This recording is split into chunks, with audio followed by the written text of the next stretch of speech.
বছরের শেখ হাসিনা যাদেরকে নিয়োগ দিয়েছিল তারা সবাই বহাল তবিয়তে আছে।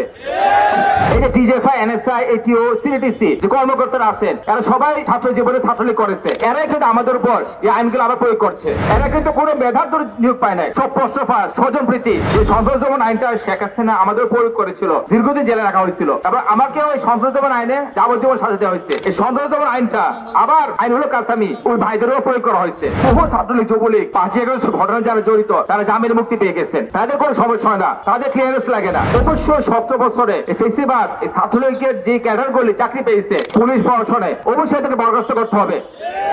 শেখ হাসিনার পতন হয়েছিল 2024 সালের 5 আগস্ট, আর আমি কারাগার থেকে মুক্তি পেয়েছিলাম 2025 সালের 22 আগস্ট। পাক্কা 1 বছর 5 মাস সময় লেগেছে। ঠিক আছে, এই যে দীর্ঘ সময়টা কি কারণে লেগেছে?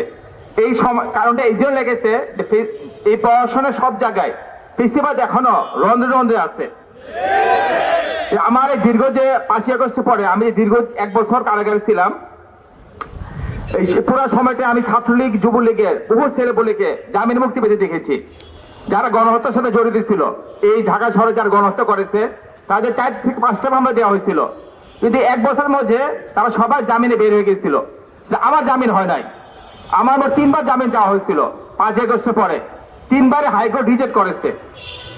জামিন পাওয়ার পরও মোট 6টা গোয়েন্দা সংস্থা ক্লিয়ারেন্স লেগেছে জেল থেকে বের হতে।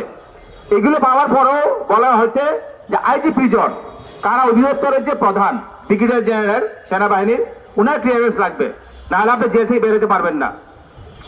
আমরা যে এত কষ্ট করে জুলাই আন্দোলন করেছি, বাংলাদেশকে স্বাধীন করেছি, কিন্তু এখনো আমরা যদি কেউ কারাগারে যারা আমরা এইসব মামলায় যাদেরকে দেওয়া হয় মিলেমিশি মামলায়, কেউ যদি জামিন পায় এখন গোয়েন্দা সংস্থা ক্লিয়ারেন্স লাগে।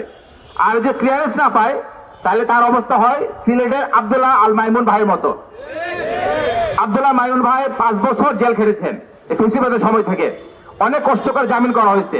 জামিনটা কিন্তু ভাই হাইকোর্ট থেকে দেওয়া হয়েছে, উচ্চ আদালত। হাইকোর্টের উপর তার কোনো কোর্ট নেই। হাইকোর্ট থেকে যখন জামিন দেওয়া হয়েছে তাহলে তার কারো আটকানোর ক্ষমতা নাই। এরপর ওনাকে ক্লিয়ারেন্স, একটা গোয়েন্দা সংস্থা ওনাকে ক্লিয়ারেন্স দেয় নাই, সিটিসি। এই জন্য ওনাকে আবার 54 ধারায় আটক করা হয়েছে। উনি এখনো আবার কারাগারে আছেন এবং বলা হচ্ছে ওনাকে আবার ডিটেনশন দেওয়া হবে বিক্রমপুর হুজুরের মতো। আবার ডিটেনশন দিয়ে ওনাকে আবার কারাগারে রাখা হবে। ডিটেনশন জিনিসটা 70 দশকে প্রয়োগ করা হতো, বিশেষ করে পাকিস্তান বিরুদ্ধে এটা গণহারে প্রয়োগ করা হতো এদেশের মানুষদের উপর। এবং পাকিস্তান যে ভাঙছে এটা কিন্তু জুলুম অত্যাচার কারণে ভাঙছে, এটা আমরা এক প্রকার সবাই একমত। এর মধ্যে ডিটেনশনের একটা বিশাল ভূমিকা ছিল। ডিটেনশন হলিয়া এটা পাকিস্তানি শাসকরা বারবার বাংলাদেশের প্রয়োগ করতো।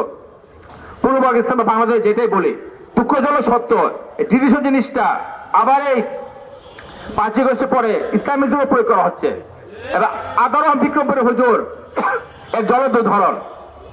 আজকে আদরম বিক্রমপুরের হুজুর কোথাও বোমা মারেন নাই, মানুষের খুন করেন নাই, বড় উনি ঝোলা আন্দোলনে ছিলেন।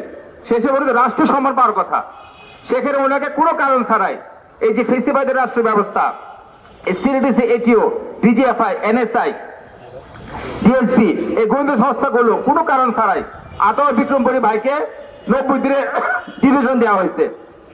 এবং কোনো ডিটেনশনের কাগজপত্রগুলো হাতে পাওয়া যাচ্ছে না। তারাই অফিসে জসকরের যে অফিস যেটা আছে নথি শাখা, এখানে কাগজগুলো গায়েব করে রাখা হয়েছে। আজকে আইন হলো কাসামি, উনি একটা স্বনামধন্য আলেম, মিশরে ওনার বই বিক্রি হচ্ছে, এটা গর্বের বিষয়। ওনাকে শুধুমাত্র কোনো কারণ ছাড়াই উনি প্রথম আলো অফিস পড়েতেও যায় নাই, প্রথম আলো অফিসে আক্রমণ করে নাই। এরপর ওনাকে এই মামলায় মিথ্যা কারণ দেখিয়ে জেলে রাখা হয়েছে। কোন আইনে জেলে রাখা হয়েছে জানেন? সন্ত্রাস দমন আইনে। যে সন্ত্রাস দমন আইনটা শেখ হাসিনা আমাদের প্রয়োগ করেছিল, দীর্ঘদিন জেলে রাখা হয়েছিল। এবং আমাকেও এই সন্ত্রাস দমন আইনে যাবজ্জীবন সাজা দেওয়া হয়েছে। এই সন্ত্রাস দমন আইনটা আবার আইন হলো কাসামি ওই ভাইদেরও প্রয়োগ করা হয়েছে। কঠিন কোন আইনে আবার মামলা দেওয়া হচ্ছে। কিন্তু আপনারা দেখবেন যে বহু ছাত্রলীগ, যুবলীগ 5 আগস্ট ঘটনা যারা জড়িত তারা জামিনে মুক্তি পেয়ে গেছেন, তাদের কোনো সমস্যা হয় না, তাদের ক্লিয়ারেন্স লাগে না। ছাত্রলীগ, যুবলীগ তারা যখন জেল গেট থেকে বের হয় তখন ডিজিএফআই, এনএসআই, এটিও, এতে ক্লিয়ারেন্স লাগে না, এরা পণ করে বের হয়ে যায়। এর কারণ খুব সহজ।